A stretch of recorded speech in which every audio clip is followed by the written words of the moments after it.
Pozdravljeni!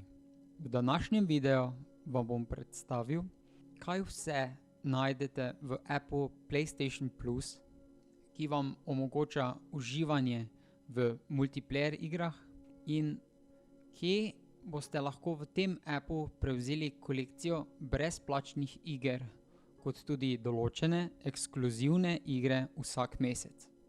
PS Plus je težko spregledati. V glavnem meniju je en velik rumen plus. Vsakič, ko naletimo nanj, se nam v spodnjem delu ekrana prikažejo slike iger zbirke PlayStation Plus, druge brezplačne igre in ekskluzivni popusti.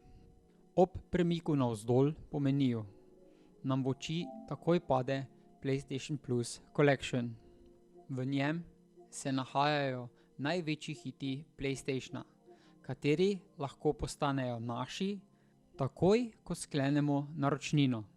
Vkolikor pa nas do zdaj to ni prepričalo za nakup PlayStation Plus, pa imamo v naslednjih vrsticah dodatne ekskluzivne popuste na različnih igrah, unikatnih paketkih ali mikrotransakcijah in seveda dostop do igranja iger preko multiplayerja.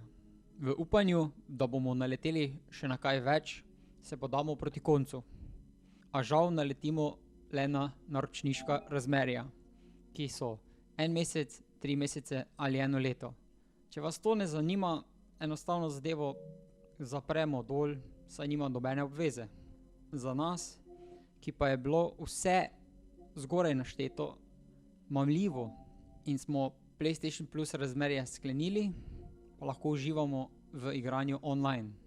A ne smemo pozabiti na druge brezplačne igre, ki nam jih PlayStation Plus omogoča. Povsem brezplačno. Vkolikor vam PlayStation Plus naročnina poteče, pa se vam bodo zaklenile vse igre, ki ste jih preko njega prejeli. Tako, da ne pozabite zadeve obnoviti, vkolikor seveda še imate interes igranja preko spleta ali prejetih brezplačnih iger. No, s temi besedami pa se od vas poslavljam. Upam, da vam je bil video pomoč in se veselim srečanja z vami na virtualnih bojiščih. Hvala za vaš ogled, lep dan in nasvidenje.